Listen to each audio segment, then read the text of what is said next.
श्री गणेशाय नमः। संक्षिप्त शिवपुराण कैलाश संहिता यति के लिए एकादशाह कृत्य का वर्णन। स्कंद जी कहते हैं, वामदेव, यति का एकादशाह प्राप्त होने पर जो विधि बताई गई है उसका मैं तुम्हारे स्नेहवश वर्णन करता हूँ। मिट्टी की वेदी बनाकर उसका सम्मार्जन और उपलेपन करें।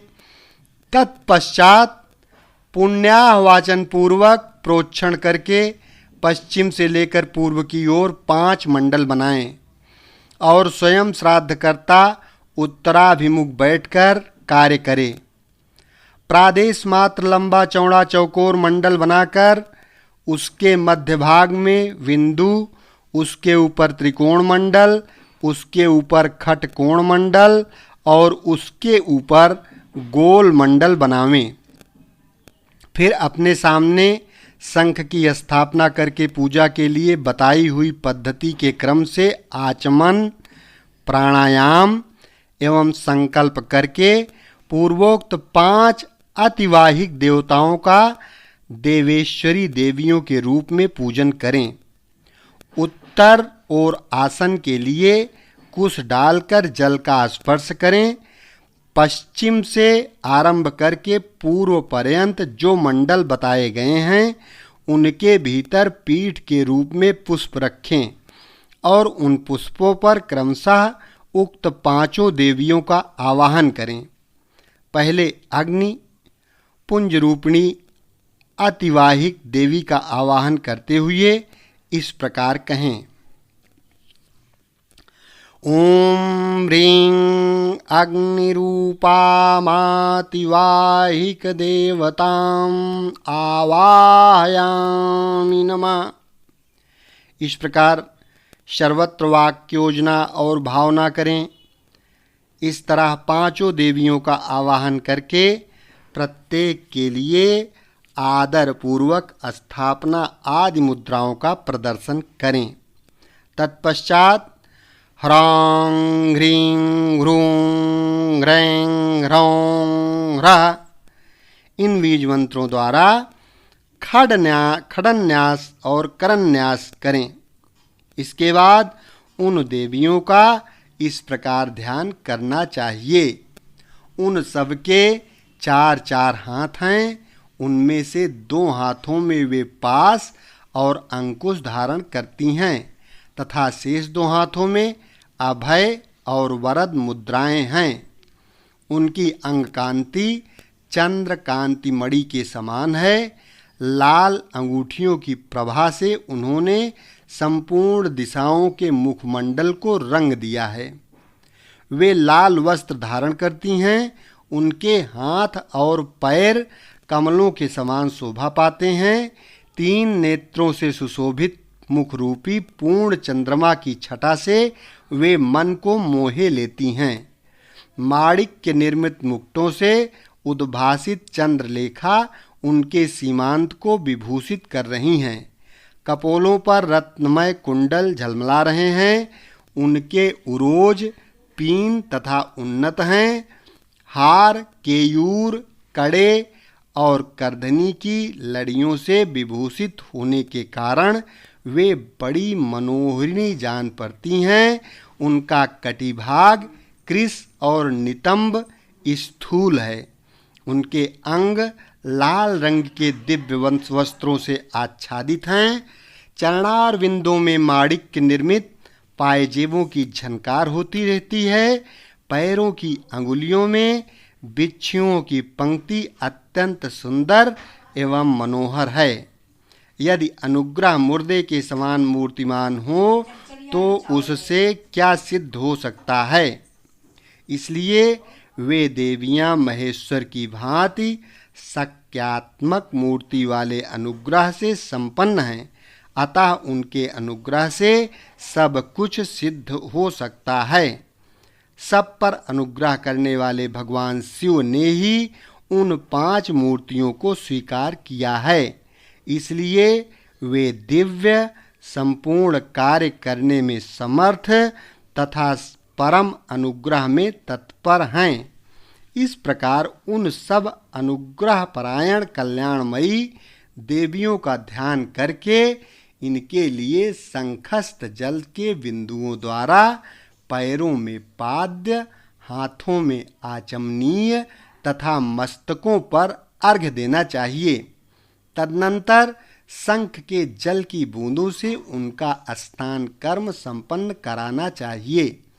स्नान के पश्चात दिव्य लाल रंग के वस्त्र और उत्तरीय अर्पित करें। बहुमूल्य मुकुट एवं आभूषण दें। इन वस्तुओं के अभाव में मन के द्वारा भावना करके इन्हें अर्पित करना चाहिए। तत्पश्चात सुगंधित चंदन, अत्यंत सुंदर अक्षत तथा उत्तम गंध से युक्त मनोहर पुष्प चढ़ाएं। अत्यंत सुगंधित धूप और घी की बत्ती से युक्त दीपक निवेदन करें। इन सब वस्तुओं को अर्पण करते समय आरंभ में ओम ह्रीं का प्रयोग करके फिर समर्पयामि नमः बोलना चाहिए तथा ओम ह्रीं रूपाभ्यः पंचदेवीभ्यः दीपम समर्पयामि नमः। एक बार फिर से इसको देखें। ओम ह्रीं अग्न्यादिरूपाभ्यः पंचदेवीभ्यः दीपम समर्पयामि नमः। इस तरह अन्य उपचारों को अर्पित करते समय वाक्य योजना कर लेनी चाहिए। दीप समर्पण के पश्चात हाथ जोड़कर प्रत्येक देवी के लिए पृथक पृथक केले के पत्ते पर पूरा पूरा सुवासित नैवेद्य रखें। वह नैवेद्य घी, शक्कर और मधु से निर्मित खीर, पुआ, केले के फल और गुड़ आदि के रूप में होना चाहिए। भूर्भुवः स्वः बोलकर उसका प्रोक्षण आदि संस्कार करें। फिर ओम ह्रीं स्वाहा नैवेद्यम निवेदयामि नमः बोलकर नैवेद्य समर्पण के पश्चात ओम ह्रीं नैवेद्यांते आचमनार्थ पानीयम समर्पयामि नमः कहते हुए बड़े प्रेम से जल अर्पित करें। मुनिश्रेष्ठ तत्पश्चात प्रसन्नतापूर्वक नैवेद्य को पूर्व दिशा में हटा दें और उस स्थान को शुद्ध करके कुल्ला, आचमन तथा अर्घ्य के लिए जल दें।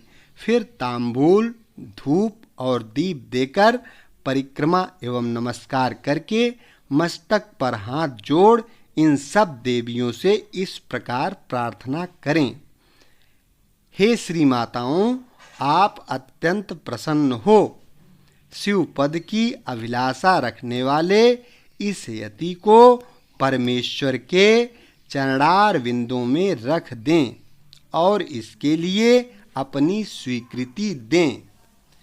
इस प्रकार प्रार्थना करके उन सब का वे जैसे आई थीं उसी तरह विदा देकर विसर्जन कर दें और उनका प्रसाद लेकर कुमारी कन्याओं को बांट दें या गौओं को खिला दें अथवा जल में डाल दें। इनके सिवा और कहीं किसी प्रकार भी न डालें। यही पार्वण करके यति के लिए कहीं भी एकोदिष्ट श्राद्ध का विधान नहीं है। यहाँ पार्वण श्राद्ध के लिए जो नियम है उसे मैं बता रहा हूँ। मुनिश्रेष्ठ, तुम उसे सुनो। इससे कल्याण की प्राप्ति होगी। श्राद्ध कर्ता पुरुष स्नान करके प्राणायाम करे, यज्ञोपवीत पहन सावधान हो, हाथ में पवित्री धारण करके देश काल का कीर्तन करने के पश्चात मैं इस पुण्यतिथि को पार्वण श्राद्ध करूँगा, इस तरह संकल्प करे। संकल्प के बाद उत्तर दिशा में आसन के लिए उत्तम कुश बिछाए, फिर जल का स्पर्श करे। उन आसनों पर दृढ़तापूर्वक उत्तम व्रत का पालन करने वाले 4 शिवभक्त ब्राह्मणों को बुलाकर भक्ति भाव से बिठाए। वे ब्राह्मण उबटन लगाकर स्नान किए होने चाहिए। उनमें से एक ब्राह्मण से कहे, आप विश्रेदेव के लिए यहाँ श्राद्ध ग्रहण करने की कृपा करें। इसी तरह दूसरे से आत्मा के लिए, तीसरे से अंतरात्मा के लिए और चौथे से परमात्मा के लिए श्राद्ध ग्रहण करने की प्रार्थना करके श्राद्धकर्ता यति श्रद्धा और आदरपूर्वक उन सब का यथोचित रूप से वरण करे। फिर उन सब के पैर धोकर उन्हें पूर्वाभिमुख बिठाए और गंध आदि से अलंकृत करके शिव के सम्मुख भोजन कराए। तदनंतर वहां गोबर से भूमि को लीपकर पूर्वाग्र कुश बिछाए और प्राणायाम पूर्वक पिंडदान के लिए संकल्प करके 3 मंडलों की पूजा करे। इसके बाद पहले पिंड को हाथ में ले आत्मने इमं पिंडम ददामि ऐसा कहकर उस पिंड को प्रथम मंडल में दे दे। तत्पश्चात दूसरे पिंड को अंतरात्मने इमं पिंडम ददामि कहकर दूसरे मंडल में दे दे और फिर तीसरे पिंड को परमात्मने इमं पिंडम ददामि कहकर तीसरे मंडल में अर्पित करें। इस तरह भक्ति भाव से विधि पूर्वक पिंड और कुशोदक दे। तत्पश्चात उठकर परिक्रमा और नमस्कार करे। तदनंतर ब्राह्मणों को विधिवत दक्षिणा दे। उसी जगह और उसी दिन नारायण बलि करे। रक्षा के लिए ही सर्वत्र श्री विष्णु की पूजा का विधान है। अतः विष्णु की महापूजा करे और खीर का नैवेद्य लगाए। इसके बाद वेदों के पारंगत 12 विद्वान ब्राह्मणों को बुलाकर केशव आदि नाम मंत्रों द्वारा गंध पुष्प और अक्षत आदि से उनकी पूजा करें।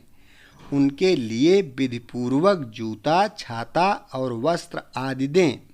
अत्यंत भक्ति से भांति भांति के शुभ वचन कहकर उन्हें संतोष दें। फिर पूर्वाग्र कुशों को बिछाकर ओम भूः स्वाहा, ओम भुवः स्वाहा, ओम शुवः स्वाहा ऐसा उच्चारण करके पृथ्वी पर खीर की बलि दें। मुनीश्वर, यह मैंने एकादशाह की विधि बताई है। अब द्वादशाह की विधि बताता हूँ, आदर पूर्वक सुनो। अध्याय 22 संपन्न हुआ। यति के द्वादशाह कृत्य का वर्णन, स्कंद और वामदेव का कैलाश पर्वत पर जाना तथा सूत जी के द्वारा इस संहिता का उपसंहार। स्कंद जी कहते हैं, वामदेव 12वें दिन प्रातः काल उठकर श्राद्धकर्ता पुरुष स्नान और नित्य कर्म करके शिव भक्तों, यतियों अथवा शिव के प्रति प्रेम रखने वाले ब्राह्मणों को निमंत्रित करें। मध्याह्न काल में स्नान करके पवित्र हुए उन ब्राह्मणों को बुलाकर भक्ति भाव से विधि पूर्वक भांति भांति के स्वादिष्ट अन्न भोजन कराएं। फिर परमेश्वर के निकट बिठाकर पंचावरण पद्धति से उनका पूजन करें। तत्पश्चात मौन भाव से प्राणायाम करके देश काल आदि के कीर्तन पूर्वक महान संकल्प की प्रणाली के अनुसार संकल्प करते हुए अस्मद् गुरोरिः पूजाम करिष्ये, मैं अपने गुरु की यहाँ पूजा करूँगा ऐसा कहकर कुशों का स्पर्श करें। फिर ब्राह्मणों के पैर धोकर आचमन करके श्राद्धकर्ता मौन रहे और भस्म से विभूषित उन ब्राह्मणों को पूर्वाभिमुख आसन पर बिठाए। वहाँ सदाशिव आदि के क्रम से उन 8 ब्राह्मणों का बड़े आदर के साथ चिंतन करें, अर्थात उन्हें सदाशिव आदि का स्वरूप माने। मुने अन्य 4 ब्राह्मणों का भी 4 गुरुओं के रूप में चिंतन करें। चारों गुरु ये हैं: गुरु, परम गुरु, परात्पर गुरु और परमेष्ठी गुरु। परमेष्ठी गुरु का उनमें उमा सहित महेश्वर की भावना करते हुए चिंतन करें। अपने गुरु का नाम लेकर ध्यान करें। उन सब के लिए इदमाशनम ऐसा कहकर पृथक पृथक आसन रखें। आदि में प्रणव, बीच में द्वितीयांत गुरु तथा अंत में आवाहयामि नमः बोलकर आवाहन करें। यथा ओम अमुक नामानां गुरुम आवाहयामि नमः, ओम परम गुरुम आवाहयामि नमः, ओम परात्पर गुरुम आवाहयामि नमः, ओम परमेष्टि गुरुम आवाहयामि नमः। इस प्रकार आवाहन करके अर्धोदक अर्घ्य में रखे हुए जल से पाद्य, आचमन और अर्घ्य निवेदन करें। फिर वस्त्र, गंध और अक्षत देकर ओम गुरुवे नमः इत्यादि रूप से गुरुओं को तथा ओम सदाशिवाय नमः इत्यादि रूप से 8 नामों के उच्चारण पूर्वक 8 अन्य ब्राह्मणों को सुगंधित फूलों से अलंकृत करें। तत्पश्चात धूप दीप देकर कृतमिदं सकलमाराधनं संपूर्णमस्तु की गई यह सारी आराधना पूर्ण रूप से सफल हो, ऐसा कहकर खड़ा हो नमस्कार करें। इसके बाद केले के पत्तों को पात्र रूप में बिछाकर जल से शुद्ध करके उन पर शुद्ध अन्न और खीर, पुआ, दाल और साग आदि व्यंजन परोसकर केले के फल, नारियल और गुड़ भी रखें। पात्रों को रखने के लिए आसन भी अलग अलग दें। उन आसनों का क्रमशः प्रोक्षण करके उन्हें यथास्थान रखें। फिर भोजन पात्र का भी प्रोक्षण एवं अभिषेक करके हाथ से उसका स्पर्श करते हुए कहें, विष्णोर्हव्यमिदं रक्षस्व। हे विष्णु, इस हविष्य को आप सुरक्षित रखें। फिर उठकर उन ब्राह्मणों को पीने के लिए जल देकर उनसे इस प्रकार प्रार्थना करें, सदाशिवादयो मे प्रीता वरदा भवन्तु। सदाशिव आदि मुझ पर प्रसन्न हो, अभीष्ट वर देने वाले हों। इसके बाद ए देवा सु यजु 17, 13, 14 आदि मंत्र का उच्चारण करके अक्षत सहित इस अन्न का त्याग करें। फिर नमस्कार करके उठें और सर्वत्राकृतमस्तु ऐसा कहकर ब्राह्मणों को संतुष्ट करें। गणानां त्वाम सुयजु 23, 19 इस मंत्र का पहले पाठ करके चारों वेदों के आदि मंत्रों का, रुद्राध्याय का, चमकाध्याय का, रुद्र सूक्त का तथा सद्योजातादि 5 ब्राह्मण मंत्रों का, ब्रह्म मंत्रों का पाठ करें। ब्राह्मण भोजन के अंत में भी यथासंभव मंत्र बोलें और अक्षत छोड़ें। फिर आचमनादि जल दें। हाथ, पैर और मुंह धोने के लिए भी जल अर्पित करें। आचमन के पश्चात सब ब्राह्मणों को सुखपूर्वक आसनों पर बिठाकर शुद्ध जल देने के अनंतर मुख शुद्धि के लिए यथोचित कपूर आदि से युक्त तांबूल अर्पित करें। फिर दक्षिणा, चरण पादुका, आसन, छाता, व्यंजन, चौकी और बांस की छड़ी देकर परिक्रमा और नमस्कार के द्वारा उन ब्राह्मणों को संतुष्ट करें तथा उनसे आशीर्वाद लें। पुनः प्रणाम करके गुरु के प्रति अविचल भक्ति के लिए प्रार्थना करें। तत्पश्चात विसर्जन की भावना से कहें, सदाशिवादयः प्रीता यथा सुखं गच्छन्तु, सदाशिव आदि संतुष्ट हों, सुखपूर्वक यहाँ से पधारें। इस प्रकार विदा करके दरवाजे तक उनके पीछे पीछे जाएं, फिर उनके रोकने पर आगे न जाकर लौट आएं। लौट कर द्वार पर बैठे हुए ब्राह्मणों, बंधुजनों, दीनों और अनाथों के साथ स्वयं भी भोजन करके सुखपूर्वक रहें। ऐसा करने से उनमें कहीं भी विकृति नहीं हो सकती। यह सब सत्य है और बारंबार सत्य है। इस प्रकार प्रतिवर्ष गुरु की उत्तम आराधना करने वाला शिष्य इस लोक में महान भोगों का उपभोग करके अंत में शिवलोक को प्राप्त कर लेता है। मुने, यह साक्षात भगवान शिव का कहा हुआ उत्तम रहस्य है, जो वेदांत के सिद्धांत से निश्चित किया गया है। तुमने मुझसे जो कुछ सुना है उसे विद्वान पुरुष तुम्हारा ही मत कहेंगे। अतः यति इस मार्ग से चलकर शिवोहमस्मि, मैं शिव हूँ, इस रूप में आत्मस्वरूप शिव की भावना करता हुआ शिव रूप हो जाता है। सूत जी कहते हैं, इस प्रकार मुनीश्वर वामदेव को उपदेश देकर दिव्य ज्ञाता गुरु देवेश्वर कार्तिकेय पिता माता के सर्वदेव वंदित चरणारविंदों का चिंतन करते हुए अनेक शिखरों से आवृत शोभाशाली एवं परम आश्चर्यमय कैलाश शिखर को चले गए। श्रेष्ठ शिष्यों सहित वामदेव भी मयूर वाहन कार्तिकेय को प्रणाम करके शीघ्र ही परम अद्भुत कैलाश शिखर पर जा पहुँचे और महादेव जी के निकट जा उन्होंने उमा सहित महेश्वर के माया नाशक मोक्षदायक चरणों का दर्शन किया। फिर भक्ति भाव से अपना सारा अंग भगवान शिव को समर्पित करके वे शरीर की सुधि भुलाकर उनके निकट दंड की भांति पड़ गए और बारंबार उठ उठ कर नमस्कार करने लगे। तत्पश्चात उन्होंने भांति भांति के स्तोत्रों द्वारा जो वेदों और आगमों के रस से पूर्ण थे जगदम्बा और पुत्र सहित परमेश्वर शिव का स्तवन किया। इसके बाद देवी पार्वती और महादेव जी के चरणारविंदों को अपने मस्तक पर रखकर उनका पूर्ण अनुग्रह प्राप्त करके वे वहीं सुखपूर्वक रहने लगे।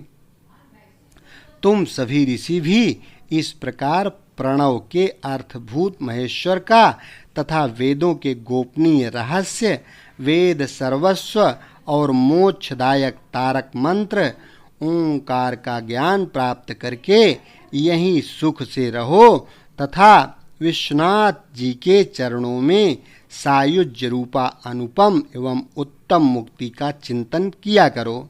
अब मैं गुरुदेव की सेवा के लिए बदरिकाश्रम तीर्थ को जाऊंगा। तुम्हें फिर मेरे साथ संभाषण का एवं सत्संग का अवसर प्राप्त हो। अध्याय 23 संपन्न हुआ। कैलाश संहिता संपूर्ण हुई। इस प्रकार से संक्षिप्त शिव पुराण में कैलाश संहिता का वर्णन जो किया गया था उसको हमने यथावत आपके सामने प्रस्तुत किया। शेष अगले भाग में। धन्यवाद। एक बार प्रेम से बोलो श्री कार्तिकेय जी भगवान की जय, श्री शंकर भगवान की जय, माता उमा पार्वती जी की जय। हर हर महादेव।